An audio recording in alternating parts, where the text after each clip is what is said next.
Comunicando Direito, Apoio Cultural.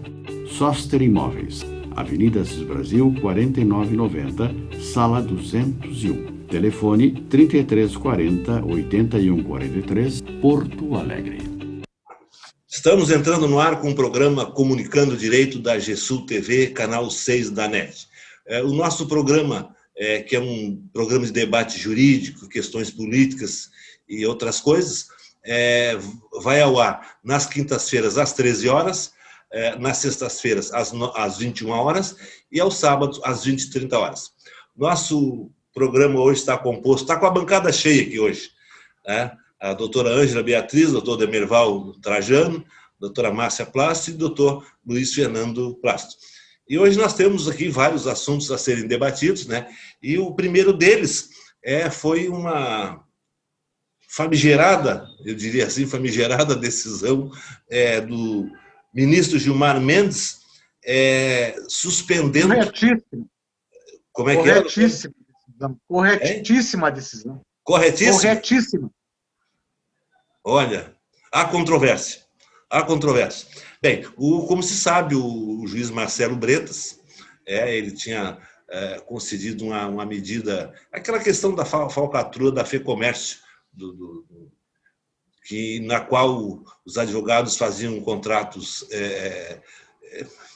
eu não diria, não é modesto, é elevadíssimo, né? Era verdadeiras fortunas, né? E o Bretas determinou busca e apreensões, etc. e tal, e agora o ministro Gilmar Mendes, num canetaço, suspendeu todos os efeitos da decisão do juiz Bretas. Então, agora, a falcatrua está correndo solta, todos os corruptos estão dando risada. E aí, quem é que começa esse assunto aí? Foi correto? Olha, eu posso começar assim, eu acho até que o doutor Fernando está mais preparado que eu, mas acontece, doutora Luísa, que eu acho que o senhor foi muito provocante e provocador nesse momento. Por quê?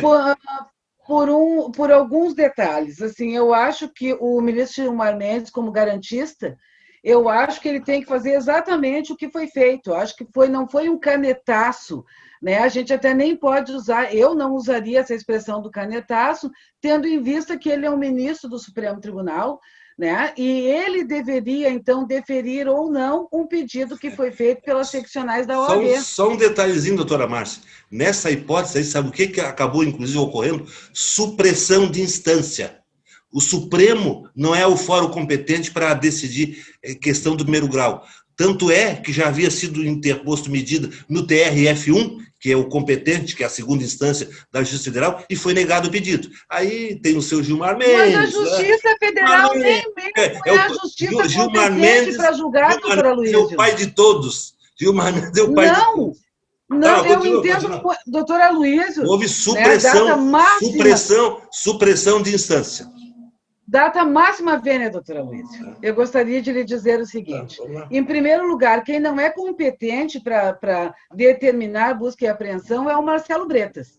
Não é? Tendo em vista que, em primeiro lugar, a FEComércio, ela não é, né, uma entidade, né, pública, na verdade, né, é como se fosse a reunião de empresários, de grupos empresariais, que é de competência, não, senhor, é de competência da Justiça repassado estadual. pelo governo.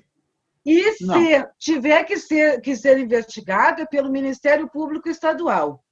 Então, né, partindo da premissa que não é uma empresa pública, partindo da premissa que os diretores da FEComércio, por exemplo, do Sistema S, não são vistos, não são tidos como funcionários públicos, não há que se falar também que tenha que ser pela Justiça Federal, e sim pela Justiça Estadual.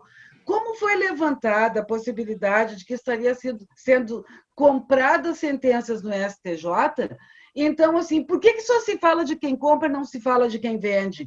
Porque eles não queriam que fosse para o STF. Porque se existe algum tipo de investigação ou de suspeita em relação ao ministro do STJ, só pode ser investigado, não, só pode ser julgado pelo STF. E não pelo Bretas, como ele fez lá no Rio de Janeiro. Mas não tem nenhum ministro, mandados de não tem nenhum ministro envolvido genéricos, na Bretas. 77 mandados de busca genéricos na casa e no escritório de advocacia, nos escritórios de advocacia, maior ataque à advocacia que aconteceu no Brasil, né, em todos os tempos. Eu não achei. O doutor Aloísio já julgou, o doutor Aloísio já sentenciou e já transitou doutora em julgado. Márcia, aqui, ó, que os contratos que tinham sido eu feitos detesto são advogado contratos corrupto. ilícitos. Eu detesto advogado corrupto que ganha sem trabalhar. Mas não foi Doutora comprovado Luiz, nada. a forma como o senhor coloca é foi como se comprovado. nós estivéssemos a favor da corrupção e do advogado corrupto. Nós também não estamos. Eu posso dizer eu ouvi o seguinte, por exemplo, o escritório do doutor Zanin tem 14 mil horas trabalhadas para o Sistema S. Então, como é que o senhor vai dizer que eles não trabalharam, doutora Luísio? Era essa a minha colocação, porque o senhor simplesmente já entrou hoje arrasando, né, doutora Luísa? Tá, quem continua aí? Eu posso continuar.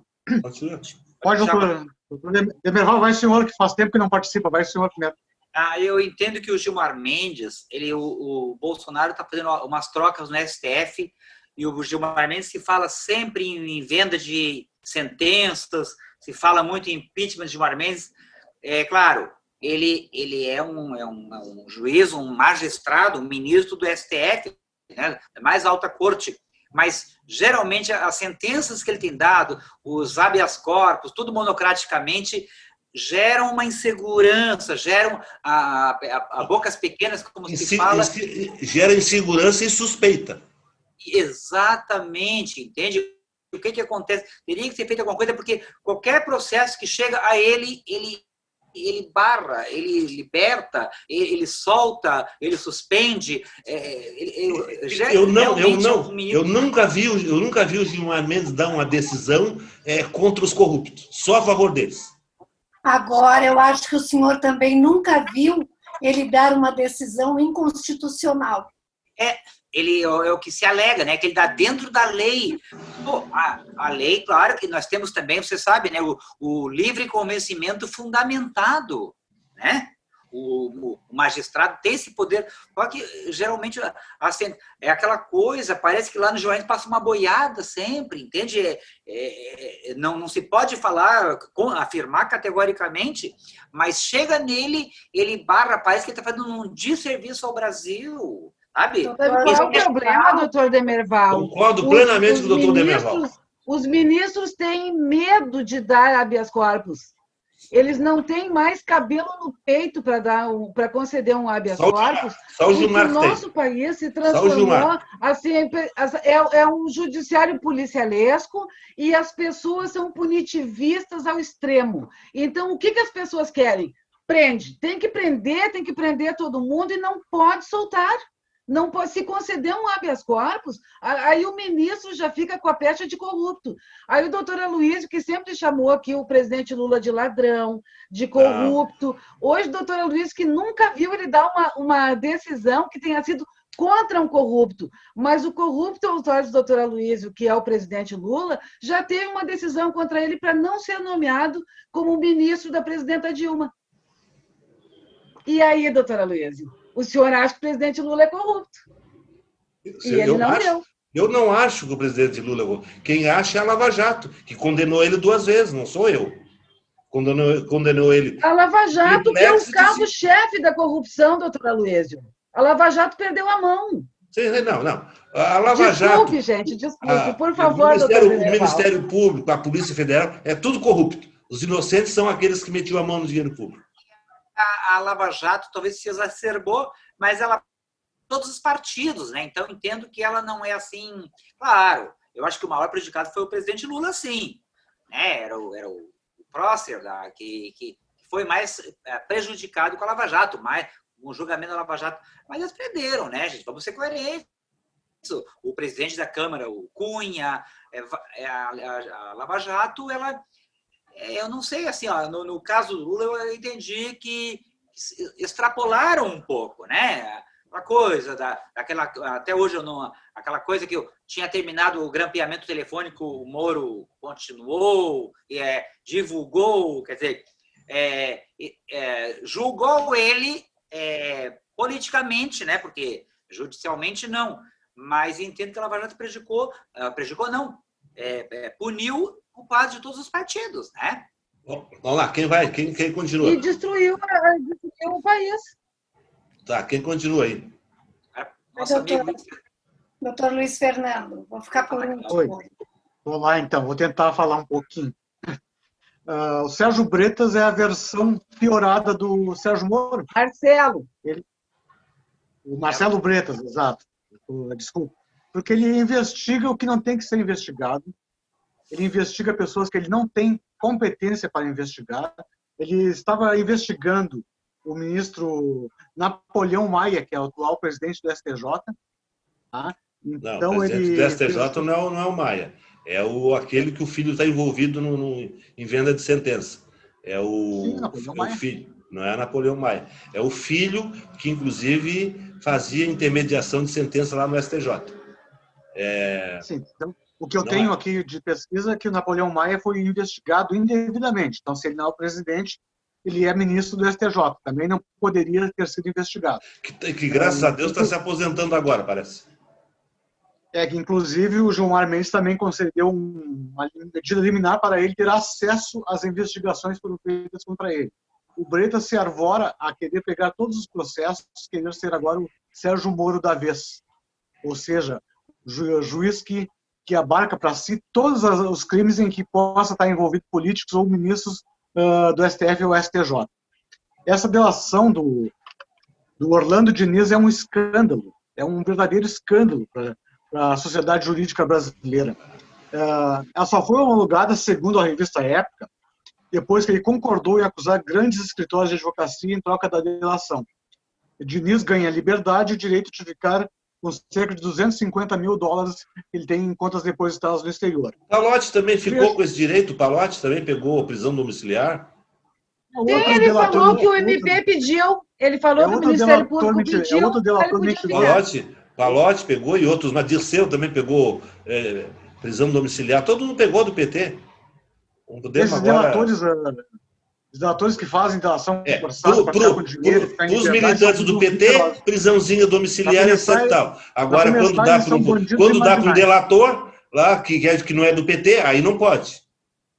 Doutora Luísa, meu silêncio eloquente. 580 dias o presidente Lula ficou preso.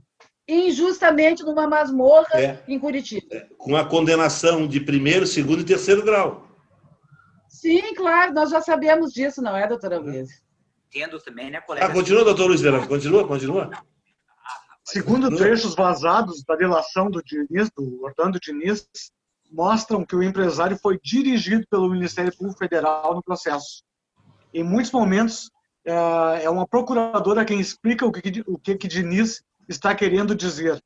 Quando o delator discorda de texto atribuído a ele, os procuradores desconversam afirmando que vão detalhar em anexos. Uma delação conduzida por procurador não é a vontade espontânea do delator que está sendo ouvida. Eu acho que não é. Doutor Luiz Fernando, só vou fazer uma pergunta. Às vezes o senhor não tem um cliente assim com pouco esclarecimento, que não tem conhecimento jurídico. Às vezes o juiz pergunta alguma coisa para ele, ele não sabe nem o que é.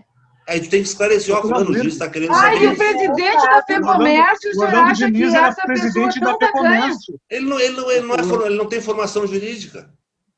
Mas como é que ele assinava os sabe contratos, responder, então? doutora Luísa? O promotor dizer, olha, fulano, tu não está querendo dizer isso? Isso aí acontece na nossa vida, no nosso cotidiano. Mas nas audiências, se o senhor for dizer isso para o seu cliente, no depoimento pessoal do seu cliente, você vai assim, excelência, o meu cliente quis dizer tal coisa. O senhor pode fazer isso? Não, eu já fiz várias vezes. Cheguei e pedi, excelência, repete a pergunta para o fulano, porque me parece que ele não está entendendo, está dizendo uma coisa totalmente desconexa. O senhor pergunta novamente assim, com mais clareza. E mas ele perguntou, foi diferente lá, doutora Luísio. Lá foi diferente, assim, bom, o senhor quis dizer isso? Não foi. Assim, mas o senhor quis dizer tal coisa? Assim a gente explica melhor isso no anexo.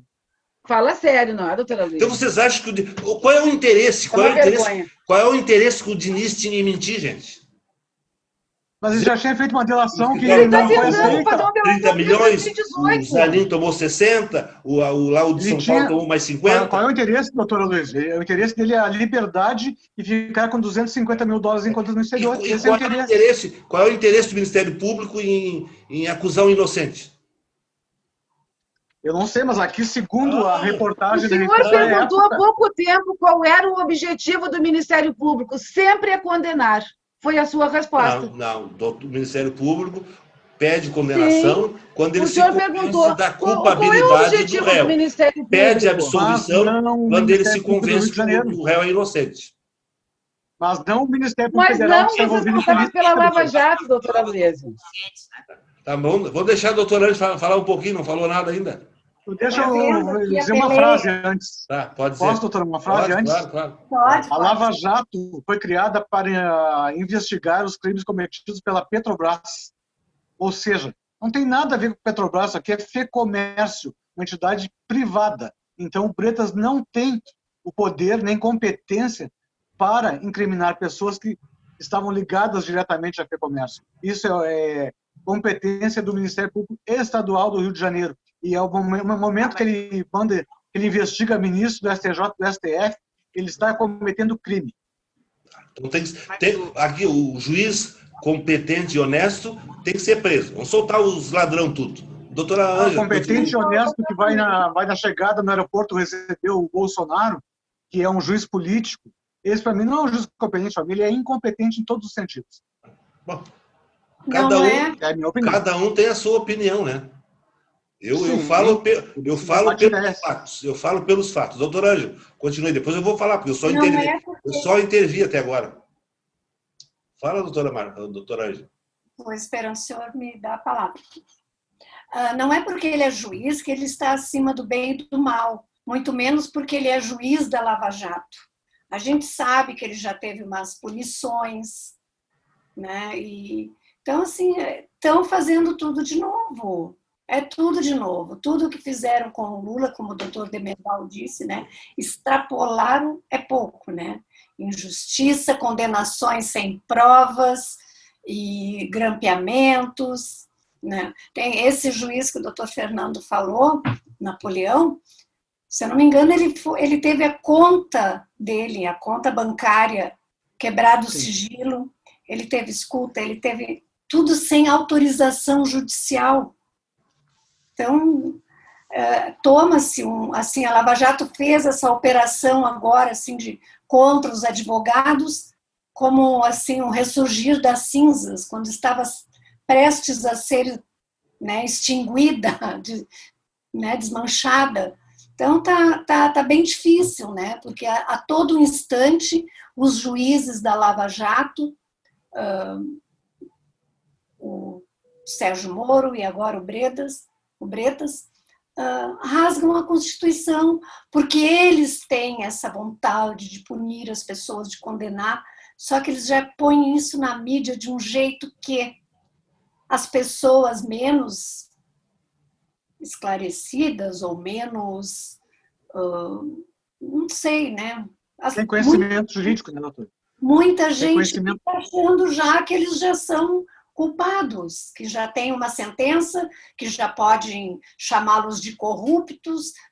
Temos que ter cautela, vamos averiguar. Para isso existe o judiciário, para isso existe a Operação Lava Jato, para investigar, vamos ver.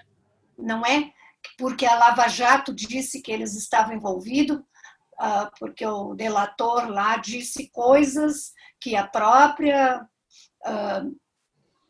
procuradora alterou, eles alteraram o que foi dito, e aí são culpados. Isso é temerário. Isso é temerário. O que não é temerário é roubar o dinheiro público. Isso não é temerário. Mas não tem provas que eles roubaram, doutor Aloysio. Não, aqui no Brasil ninguém rouba. Aqui no Brasil ninguém rouba. Ele só subtrai. Não, eu acho que deviam de investigar esses 89 mil da conta da primeira-dama, que o Queiroz colocou, esse desvio de dinheiro. Que é 89 mil com 60 milhões de reais. Com 60 milhões de reais. 89 mil é troco. Você se dá de esmola na esquina. Agora os, vai 60, deixar ele agora os falar? 300 milhões de reais que roubaram da FEComércio, isso é dinheiro. Continua. Ele parece que foi contratado pelo Marcelo Bretas, doutor Aloysio. Esse dinheiro que Bolsonaro, dinheiro que foi doado por instituições privadas ao combate do coronavírus, que foi doado para uma ONG, que é a Damares, lá, para o projeto da primeira-dama, doou para a Damares. E até agora diz que a ONG nem endereço tem. Então, essas coisas assim a gente vê, por um lado, quando é a esquerda, todo mundo é culpado, todo mundo roubou, todo mundo é ladrão. E quando está acontecendo no governo que está aí, vai ficando por isso mesmo. Eu acho assim que é um momento... O Brasil está vivendo um momento muito peculiar, muito perigoso, muito perigoso. Bom, agora eu posso falar, eu não falei nada até agora, né? Posso falar, né? Posso? Pode, doutor, por favor. Nós vamos interromper. Eu já disse aqui em programas anteriores que a Lava Jato não vai acabar com a corrupção, vai fazer... Porque isso aí é um trabalho, tem que ser feito um trabalho a longo prazo, gente. E eu sempre dizia o seguinte, que nós dependemos das nossas gerações, essas pessoas que são criancinhas hoje, que vão crescendo com orientação dos seus pais de que roubar não é o bom caminho, a pessoa tem que ganhar o dinheiro trabalhando. E essa nova geração que está surgindo é que é a esperança de resolver esse problema crônico da corrupção do Brasil. Eu vou citar aqui um exemplo, o exemplo da nossa Polícia Civil. A nossa Polícia Civil, há um tempo atrás, a corrupção era imperava. Então, vocês notaram que hoje praticamente não tem mais delegado com idade avançada, deve ter uma meia dúzia de gato pingado. A maioria são todos delegados na faixa dos seus 30, no máximo 40 anos, e que competentes, diligentes, toda hora fazendo diligência, prendendo quadrilha, prendendo... Então, essas pessoas, elas vêm imbuídas de uma criação já voltada para a honestidade, e está depurando a corrupção que havia na Polícia Civil. Eu diria que a nossa Polícia Civil, há alguns anos atrás, talvez 20, 30 anos, a corrupção era 80%. Hoje, se passar de 5% é muito. Então, ela praticamente inexiste a corrupção na atividade policial. E antes era um Deus nos acuda. Por quê? Porque essa nova geração que está vindo que é a nossa esperança. Agora, quando surge um Sérgio Moro tentando botar corrupto na cadeia, um Marcelo Bretas tentando botar corrupto na cadeia, vem o Gilmar Mendes e não, para tudo, não pode. Isso aí é incentivo à impunidade. O Zanin disse que a decisão do Gil Mendes recupera a dignidade da advocacia. Recupera o quê, a dignidade? Eu sou um advogado digno, eu não me meto de falcatrua. Essa decisão do Gilmar Mendes não recupera dignidade da advocacia nenhuma. Ela incentiva a corrupção, ela incentiva a fazer contratos fraudulentos, com suposta prestação de serviço, com o intuito apenas de se locupletar com o dinheiro alheio. Doutor Aloysio, o Gilmar Mendes não está absolvendo esses advogados todos. Mas está suspendendo o processo, gente. Está suspendendo, olha, para tudo. Tem que ser feita diante da lei, porque senão já é uma coisa... Primeiro aspecto. Gilmar Mendes é incompetente. O Supremo é a última instância do Judiciário e ele só aprecia questão constitucional. Só matéria constitucional que é afeita ao Supremo. Aí o que eles fazem? Eles dão um jeitinho de cair no Gilmar Mendes. Porque aqui, como eu já tinha dito antes, já tentaram liberar coisas no TRF1, que é o competente para julgar as decisões de primeiro grau. O TRF já indeferiu. Aí o que eles fizeram? Opa, vamos lá para o Supremo, lá que nós temos o Gilmarzinho Mendes, que a torto e a direito... O que o senhor está dizendo com isso, que vai direto para o Gilmar e... O que o senhor está dizendo? Como é que isso acontece? Isso aí o Supremo tem que explicar, não é eu. Será que não há compensação de o Supremo não está dizendo. Não, mas o Supremo... o Supremo é competente. o senhor que tem que nos explicar. O Supremo é competente para apreciar decisão de primeiro grau, para suspender processo? O Supremo é competente? Não é. Está tudo incompetente, né? Vem desde baixo. Ele julga recurso extraordinário e matéria constitucional. Agora, isso aí houve uma supressão de instância, ou seja, pularam de instância, vamos lá que lá é mais fácil. Aqui é difícil. Supressão de instância. Lá passa a boiada inteira, como se diz. Ou seja, vamos suprimir a instância e vamos direto lá em cima, que lá é mais fácil. Qual a instância que foi suprimida? Qual a instância? Bom, qual é o caminho regular do processo? Primeira instância, segunda instância, STJ e, por fim, o STF. Esse é o regular andamento. A segunda instância da Justiça Federal do Rio de Janeiro não seria o TRF? Sim, era o TRF, que já havia indeferido o pedido e depois do TRF, para onde se recorre? STJ. Se tiver a questão constitucional, não. Como? Se tiver a questão constitucional, não. Bom, mas aí através de recurso extraordinário. Ele tem que interpor. Quando o segundo grau julga alguma apelação, se tem matéria constitucional, o recurso é dirigido ao Supremo, recurso extraordinário, ou recurso especial dirigido ao STJ.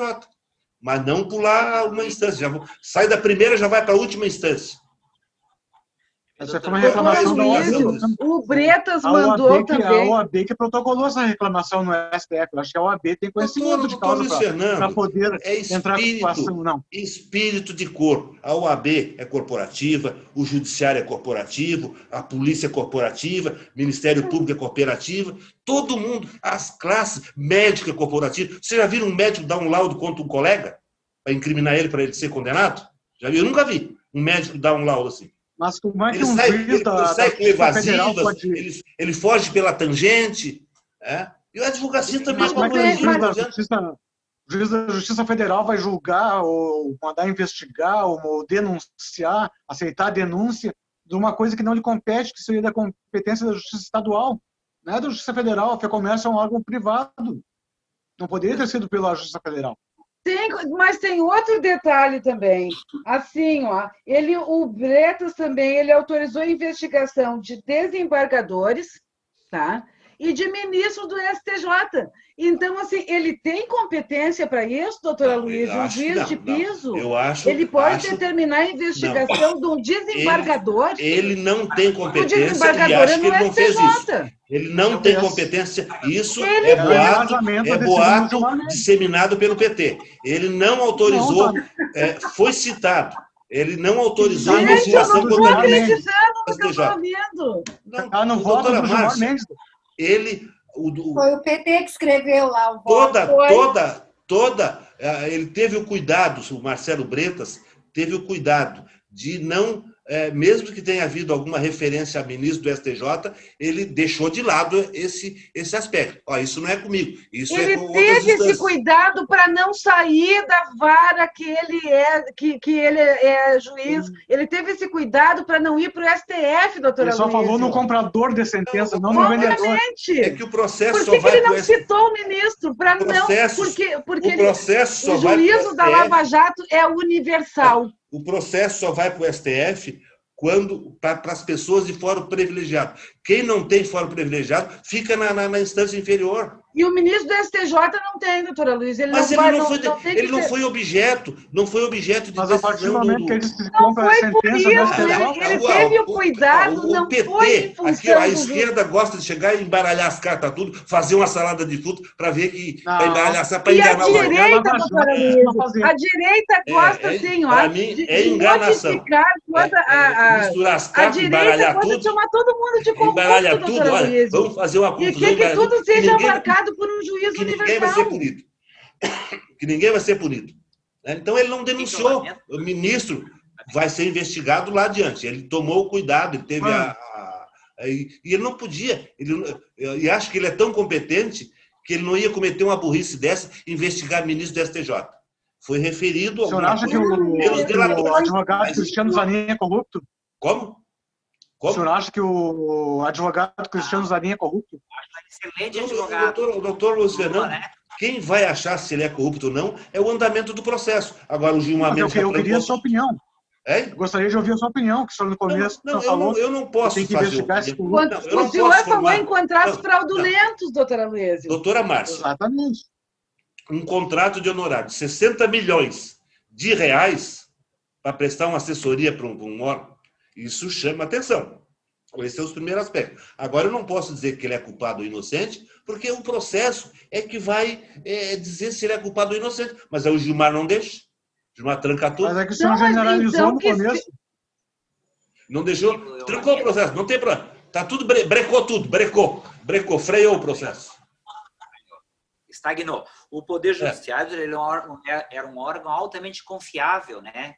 E daí, com essas decisões do Gilmar Mendes, ele começou a perder um pouco essa credibilidade, entende? O que eu lamento, assim, na minha humilde opinião, que como na Itália, eles estão tentando esvaziar a Lava Jato, gente, tá? Eu estive lá em Brasília, doutora Lísio, a última vez, falei até tirei foto com o Luiz Roberto Barroso, ele me disse para mim uma coisa assim, ó, o Brasil está numa encruzilhada agora. Ou se apruma esse Brasil, essa corrupção desenfreada que está em todos os segmentos, ou a gente vai acabar perdendo o trem da história. Concordo plenamente. Se a Lava Jato acabar...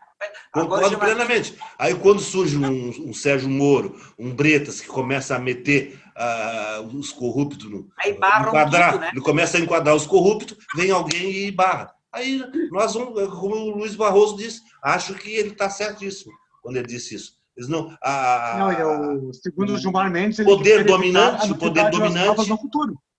Como? Segundo o Gilmar Mendes, ele quer evitar a nulidade das provas no futuro. E quando for para a competência certa, essas provas estariam Gilmar Mendes está milionário, ele tem faculdade em Portugal, ele tem fazenda no Mato Grosso com não sei quantas mil cabeças de gado, você lembra o Joaquim Barbosa, quando teve uma briga com ele, disse, aqui ó, tu vai falar, tu não fala direito comigo, tu pode falar com os teus jagunços lá da tua fazenda no Mato Grosso. Não sou eu que estou dizendo, está dizendo o Joaquim Barbosa. Foi ou não foi, doutor Demerbal? Foi ou não foi? Luiz, mas qual é o problema se o Gilmar Mendes tem uma faculdade em Portugal? Qual é o problema? Pois é, mas como é que enriquece assim, né? Enriquecer, ficar milionário, sendo... Um homem que está beirando 75 anos de idade. Essas bancas, tem bancas, né, de advogados que são efetivamente milionárias. Mas o Gilmar Mendes não é advogado, ele é jurista há 30 anos. Mas não é, ele pode ter nascido numa família... Como, doutora Luísa? Inclusive a esposa dele trabalhava até pro Ai O Gilmar Mendes comprou uma faculdade quebrada lá e transformou ele transformou pedra em ouro. A faculdade lá para o Brasil por 100 mil e ela vale... Parece que ela comprou até do governo, eu acho, uma coisa assim. E a faculdade, em seguida, valeu bilhões. E hoje ele tem parece uma rede de faculdade em Portugal, porque toda semana ele vai para Portugal. E não sei se ele não abandonou a fazenda aqui com os boizinhos dele aqui. E ela parece que era uma fazendinha bem grandinha aqui. Outro detalhe como dizia o Joaquim Barbosa. Do Marcelo Bretas é que ele emitiu 75 mandados de busca em escritórios, mandados genéricos. Ou seja, vai lá e busca tudo que está no escritório, não é só relativo àquela parte que ele acha que está sendo cometido o crime. Entra no escritório, entra na residência. Depois de recebida a pegar o que quiser. Então acontece o seguinte, só um pouquinho, doutor. O senhor disse que tem que constar no mandato. Tá. Eu suspeito que eu sou o juiz, autorizo a cumprir um mandado de... Suspeito que alguém está traficando. Aí eu vou contar no mandato. Vai lá e aprende as cocaínas que tem lá no... Aí chega lá e ele encontra heroína. Não, a heroína não está no mandado, só a cocaína. Só pode aprender a cocaína. Não, mas vai lá aprender. O mandado é para aprender coisa ilegal que possa comprovar a investigação do Ministério Público. Por exemplo, recibo de contrato de honorários, recibo de depósito bancário, tudo isso é prova. Aí o juiz vai botar lá, vocês têm que aprender depósito bancário, tem que aprender isso, tem que aprender aquilo. Não tem como. E aí, sabe o que foi mais interessante, doutora Luísa, que foi muito bom? Eles estiveram na casa do doutor Zanin e levaram a única cópia não é? Da gravação, né, do período que ficou mais de 20 dias o escritório A senhora que teve ficou acesso, sendo grampeado pelo Moro. a senhora teve Isso acesso foi ao auto, levado também, a senhora teve, a porque senhora isso teve, é do sistema a senhora F. teve acesso ao auto de apreensão? Mas o doutor Não. Zanin colocou isso em rede. O réu dizendo é uma coisa. O réu dizendo é Tá, uma e por coisa. que, Agora eu então? quero ver se no Ele auto não de é réu, apreensão ele é só investigado. acharam isso. E Porque é por que, Primeiramente, então, ele não quando é é réu, ele feita é a busca e investigado. apreensão, assim, ó, o Quando é Bretas é feito- igual o Moro. Por quando que é ele não feito- veio a público e disse que não? Por que não emitiram nota que isso não foi apreendido? Porque Moro foi. não presta, Moro não Muito presta. convenientemente Não, foi, né, doutora aquela Luísa? juíza Arde também não prestava quando condenou o Lula. Agora que ela absolveu, ela presta.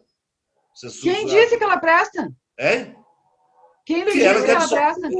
ela que absolveu agora o... Não, ela Sim, não mas absolveu. depois que a Polícia Federal Acontece que assim, ó, já concluiu que chegou não havia a um prova. ridículo tão grande de condenações sem prova que agora, obviamente, ela precisava liberar, e ela liberou a ameação à parte da dona Marisa e não a do presidente Lula. Sim, porque está presa pelos processos lá do sítio e do triplex lá.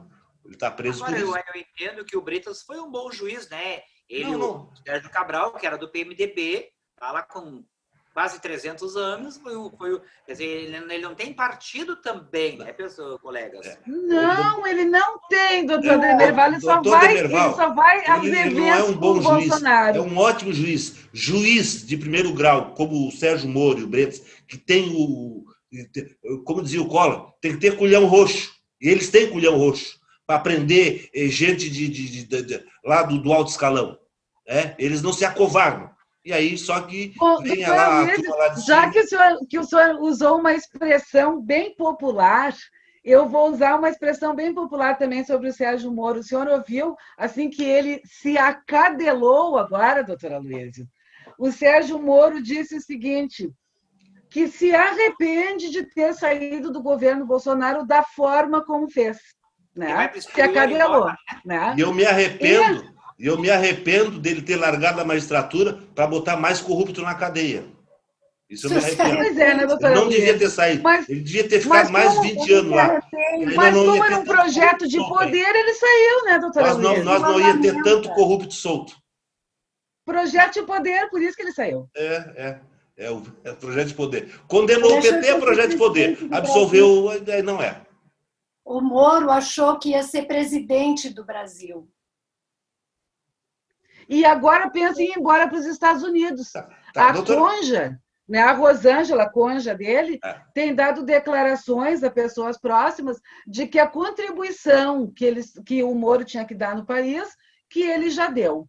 É verdade, ele quebrou a nossa indústria, né? Terminou com o emprego, não teve um acordo de leniência que preservasse o emprego das pessoas, ele desconstruiu a imagem dos políticos, demonizou a política, perdeu a vaga do STF, não é mais juiz. Os políticos, e era isso, doutora os políticos são tudo honestos, né? 99% dos políticos são desonestos, 1% é honesto. Agora, o juiz que bota na cadeia os culpados, esse é desonesto. Eu lamentei, eu disse que é lamentável ele ter saído da magistratura, porque ele ia continuar condenando os corruptos.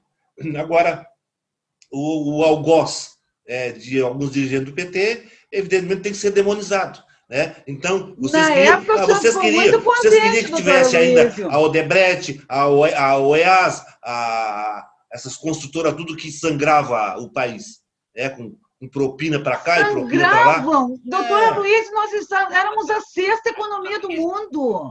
Eu divido o poder, porque eu acho que, até eu estava vendo uma reportagem, quando lá na Alemanha veio o nazismo, as empresas foram preservadas. Eu acho que tinham que preservar uma Odebrecht, claro, controlar a corrupção, controlar o corruptor e o corrupto. Mas a empresa tinha que ser preservada. Ela gerava milhões de empregos. Não, mas as empresas estão funcionando. A Odebrecht está funcionando, a JBS está funcionando. Não pode participar de licitação. Claro, para não roubar o dinheiro do governo de novo. senão elas vão roubar Mas, de doutora novo. Luiz, as Mas não empresas é estrangeiras podem, doutora Luiz, por favor, Mas isso as tinha que estrangeiras não entrar nas roubam. empresas nacionais. Ah, não, nós temos que moralizar esse país, Nós temos que gente. nos ferrar mesmo, né, doutora Luiz? Só se moraliza o país botando o corrupto na cadeia, não soltando, como faz o Gilmar Mendes, e trancando a ação penal. Ação penal e investigação. Isso, para mim, olha, eu fico triste de morar num país como esse. E assim, Eu também. Fala, doutora Ângela. A doutora não está falando nada, hein? Não, eu Era uma tô... sensação de impunidade, e daí se volta para aquele perfil do brasileiro preso. Preto, pobre, prostituta, né? Ladrão de galinha, como se diz. Porque a Lava Jato veio com uma boa intenção. Ninguém estaria acima da lei. Só que daí vai politizado, daí vem um Gilmar Mendes que é garantista, que era maravilhoso quando impediu o presidente Lula de ser ministro da Dilma. Mas ele já vem há tempo, né, colega? Já vem há tempo. Hoje ele é demonizado. Quando o Gilmar Mendes favorecia, era contra o PT, ele era demonizado. Agora que ele favorece o PT, agora é o santinho, é o queridinho. Porque ele soube que o Moro escondeu 22 áudios. Escondeu 22 áudios, só colocou aquele do Messias. É aquela história. Se não estás comigo, estás contra mim. E aí vem antes era o queridinho. Antes era um bandido, era demonizado. Agora não. Agora ele só barra os corruptos que são corruptos. Tudo é questão de contexto. Então ele não é. Aí agora ele é queridinho. Antes não era. Não, é tudo questão de contexto. O senhor sabe que a coisa muda muito rápido. É tudo uma questão de contexto. Hoje nós vivemos uma realidade horrorosa. Vivemos uma realidade péssima economicamente, mais essa pandemia, mais esse governo, tudo isso que transformou o Brasil nessa caricatura que nós estamos vivendo hoje. Vamos torcer que essa decisão do Gilmar Mendes seja cassada pelo plenário, porque isso vai para o plenário ainda. Vai para o plenário do Supremo. Porque eu acho uma decisão absurda, monocrática, e não sei com que interesse foi dada essa decisão. Vamos falar de uma outra coisa. Eu achei corajosa. Corajosa e valorosa. Corajosa. E os corruptos batendo. Olha. Corajosa, doutora Luiz, porque se cai na mão de um outro. Por exemplo, vamos dizer que fosse cair na mão do Fachin, que é, né, assim, lá o despachante da Lava Jato, né? O Fachin não faria nada, né? O Fachin ia deixar prosseguir. Se cai na mão, por exemplo, de um Barroso da vida, por exemplo, que acha que tem que ficar bem com a sociedade, ele tem que sair bonitinho na foto. Os ministros competentes, Fachin, Barroso, que foram colocados pelo PT e bem escolhidos, esses não prestam. Esses não são competentes. Rasgou a Constituição, o senhor acha que é competente, competente é o Gilmar Mendes, Lewandowski, Toffoli. Rasgou a Constituição, o senhor acha que é maravilhoso. O resto nada presta. O Toffoli é bom, o Lewandowski, os três queridinhos do PT. É o Toffoli, Lewandowski e o Gilmar Mendes. O resto nada presta. E o Celso de Mello. E o Celso de Mello. Como? E o Celso de Mello, que infelizmente vai se aposentar. Era queridinho também? Era queridinho de vocês também, não? Ele é garantista, eu gosto de ministro garantista. Não existe esse juiz garantista, gente. O juiz tem que analisar o fato concreto. Gente, a doutora Ângela queria dar uma contribuição maravilhosa, a gente não deixa a doutora falar. Já passou, o doutora Luiz está tão indignado hoje. Dá a contribuição aí. Dá a contribuição aí. Dá a contribuição, vamos lá. Já passou. Como passou?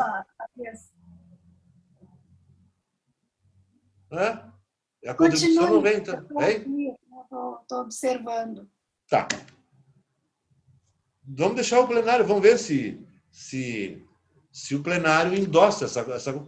Se o plenário endossar essa conduta dele, eu me rendo a ele. Eu não tenho esse juiz garantista. Porque o juiz tem que ter uma certa flexibilidade. Porque a lei ela admite várias interpretações. Então, é garantista. Se o plenário não endossar, é um escândalo. O juiz tem que saber flexibilizar a lei. Por exemplo, por que surgiu o crime famélico? Está na lei que é crime roubar, roubar.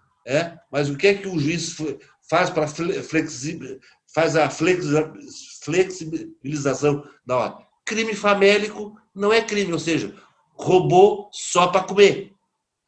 Então, ou seja, se fosse um garantista, não, roubou para comer, vai para a cadeia mesmo. Esse é o garantista.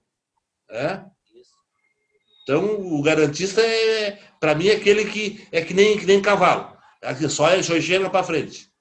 E que eu acho que também o PT só faz isso, só olha para frente. Não olha para os lados, opa, será que aquele petista Mas, não meteu a mão? Ou esse não meteu... a direita também. Para a esquerda, todo petista é inocente. Não tem nenhum culpado. E para a direita, doutora Luísa, o culpado são os juízes que os condenam. À esquerda. O Bolsonaro vai indicar um ministro garantista agora. Para o PT, todos os petistas são inocentes e o culpado são os juízes que os condenam. Vamos passar para outra coisinha, gente. Não vai ter. Vamos ficar só nesse debate. Tá, vamos lá então. Vamos falar um pouquinho dessa questão do Lula aí, que foi reconhecido das palestras que foram legais, né?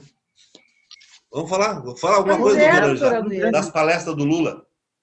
Fala, doutora Ângela, das palestras.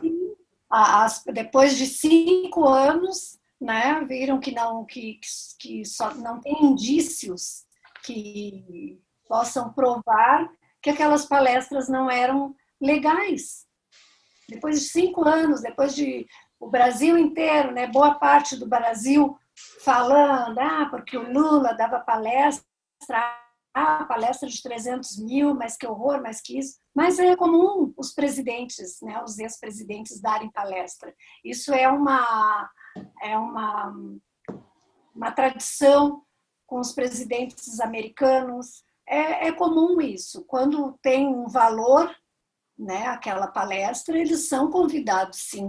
O Lula é convidado até hoje, para se manifestar, para dar a sua opinião, ele é convidado. Então, é lamentável, né, que tenha ocorrido isso. Depois de 5 anos, não tem indícios probatórios de que as palestras eram ilegais. E ponto. E fica por isso. Só que eu acho que a questão não era saber se era palestra legal. As palestras ocorriam, porque o Lula ia lá no lugar da palestra. Não era palestra fantasma. É diferente.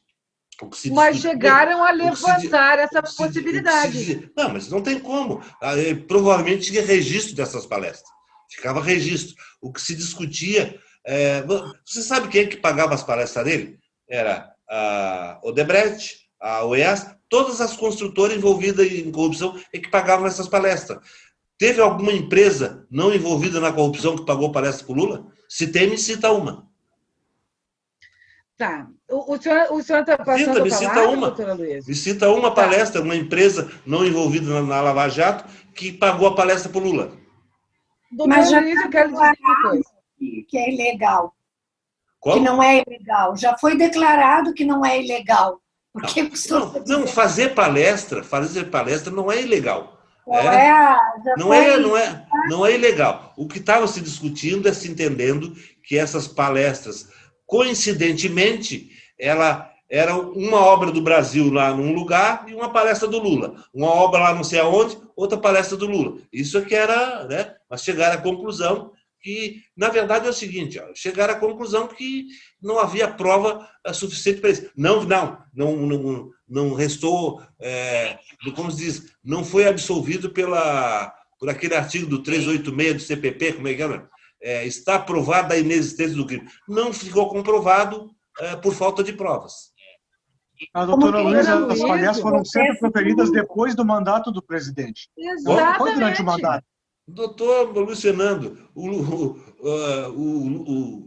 Lula, depois que terminou o mandato, ele continuava mandando no Brasil.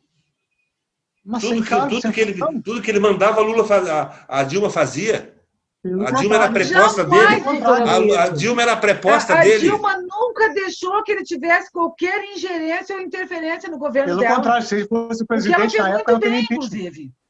doutora Luísa quer dizer, doutora Luísa, que tipo assim, era uma troca de favores. Fazia um contrato lá superfaturado e a Lava Jato... Mas ele fez as palestras, sim, né? Mas eu não estou dizendo que não houve. Mas, gente, ninguém... A palestra fica registrada lá, alguém grava ela, etc. Tal, mas o problema todo é o seguinte, é que essas palestras, elas eram uma forma, na minha opinião, era uma forma de satisfazer o Lula para conseguir uma obra através do governo da Dilma lá num país. Ela financiou lá dinheiro para a Venezuela, em Cuba, não foi em Cuba também? Lá na África. Um monte de coisa. Posso contrapor, doutora Luísa? Posso fazer um contraponto? Pode. Né? Um presidente que em 10 anos fez mais do que a direita fez em 500. Um presidente que conseguiu tirar as pessoas da linha da miséria, né? Que na época do FHC tomavam sopa de papelão. As pessoas passaram a se alimentar. O país que se tornou pujante. Obviamente, os outros países queriam saber como é que o presidente Lula conseguiu fazer isso aqui. Aí o doutor Aloysio levanta a seguinte hipótese, que, claro, né, assim, até o doutor Demerval falou assim, era um contrato superfaturado, aí sobrava um dinheiro para pagar a palestra do presidente Lula. Não! Eu entendo, doutora Luísa, eu já vejo isso por outra ótica. O presidente Lula, mesmo não sendo presidente do Brasil, ele seguiu divulgando, né, o país e trazendo dinheiro para o Brasil, mesmo não mais sendo presidente. Porque essas empresas que fizeram obras em outros países... Com financiamento do BNDES. Fizeram obra com financiamento do governo brasileiro. Porque era um banco de fomento, a juros subsidiados. Tudo isso foi pago pelos outros países. Então, existe, pelo menos antes do Bolsonaro, tinha a lei do acesso à informação e a da transparência. O senhor pode ir lá e verificar se algum desses países ficou devendo 1 centavo para o Brasil. Isso trouxe dinheiro para o Brasil. Teve um que ficou devendo, parece que a Dilma perdoou. Um país lá da África, não, coitadinhas, não pode pagar. Nós aqui passando fome e o governo perdoando dívida no exterior. Não, nós não estávamos passando fome. Quando começou toda essa campanha contra Dilma... Nós aqui do programa não, mas a pobreza estava. Nós aqui do programa não estávamos passando fome, mas a pobreza estava. O desemprego era de 4% quando começou a campanha do impeachment da presidenta Dilma. 4%. Era pleno emprego o país. Temos uma dívida histórica com a África, obviamente. Então vamos deixar o BNDES fazer uma obrinha lá e der ajuste subsidiado, e se vocês não puderem pagar, vamos deixar. Não, doutora Luísa. Assim, o senhor vê também, nós somos um dos últimos países a abolir a escravidão, pelo amor de Deus, gente. É uma mancha que nós temos. O governo Lula fez tão bem ao país que nós estamos nessa pindaíba hoje. Vocês acham que se ele tivesse deixado um governo retinho... A Lava Jato faria isso, vocês acham que em 2 anos teriam quebrado o país? Duvido. Em 16 anos... Saudade daquele país quebrado. $350 milhões em reservas depois. Colegas, Exato. Essa história das palestras do Lula é que o Brasil já tem um precedente também, né? O Collor de Mello, aquela vez, tentou conseguir aquele empréstimo no Uruguai lá, que foi visto que era uma farsa. Teve um comentário também. Ele sempre arruma essas coisas aí. Que o José Dirceu fazia palestra enquanto estava preso. Então o Brasil tem essa... Ele fazia as palestras. Eu não tive notícia dessas palestras do nosso Dirceu, eu gostaria de ter assistido. Não, mas vamos falar num outro programa. Vamos falar isso no outro programa, porque está terminando o nosso tempo. Eu queria dar a palavra a todos aí para considerações aí. Estava bom o debate hoje, né, mas com categoria, meio com alguma exacerbação, mas faz parte do debate, né? Tudo na elegância. Então, vamos lá. Quem começa aí com as despedidas aí? Eu me despeço pedindo que o plenário do STF confirme a liminar concedida pelo ministro Gilmar Mendes, porque ela faz o direito voltar a ser o que é. Ou seja, cada instância julga o que lhe compete, não extrapolando suas competências. Eu espero... desculpe, doutora Ângela. Eu me despeço... Vai, doutora Márcia. Não, estou lhe aguardando, doutora Ângela. Eu me despeço pedindo que existam cada vez menos juízes como Sérgio Moro e Marcelo Bretas. E eu espero que, finalmente, por favor, seja julgada a suspeição do Sérgio Moro, né? Para que o STF possa se reacreditar. E eu me despeço pedindo que nós tenhamos... Não, doutor Demerval primeiro. Vamos lá, doutor Demerval. Acho que ele caiu. Ia cair da minha internet. Eu quero agradecer a presença de todos. Eu quero dizer para o nosso telespectador que a gente debate, como o doutor sempre fala, no campo das ideias. E a minha intenção é, doa quem doer, partido que estiver comprometido com corrupção, com falcatruas, com maracutaias, que sejam punidos. E que a Lava Jato, ela veio prestar um bom serviço ao Brasil. E que puna quem for, independente de partido. O Lula já está solto, o Lula agora está se comprovando várias coisas que eram legais e foram, na época, tratadas como ilegais, umas palestras. Então, que a verdade venha à tona para esclarecer o nosso povo, o nosso eleitor e a todos nós. Eu termino dizendo no programa que nós precisamos de muitos e muitos Sérgio Moro, muitos e muitos Marcelo Bretas, porque senão esse país não tem jeito. Porque duas cabeças não conseguem botar esse bando, essa coisa. Isso parece enxame de abelha. Corrupto parece enxame de abelha. Quando ataca o dinheiro público, não paro mais. E acho que o trabalho maravilhoso que o Moura fez e que o Bretas agora está fazendo não vai ser suficiente, porque forças ocultas, forças poderosas impedem eles de tentar acabar com essa maldita corrupção. Dito isso, eu agradeço. Corrupção, doutor Aloysio, a maior bandeira do fascismo. Meu silêncio é eloquente. Na sua visão pode ser, na minha não. Não é na visão dela, é só estudar a história. Dito isso, eu agradeço a audiência dos nossos fiéis telespectadores e me despeço dizendo que nos aguardo até o próximo programa.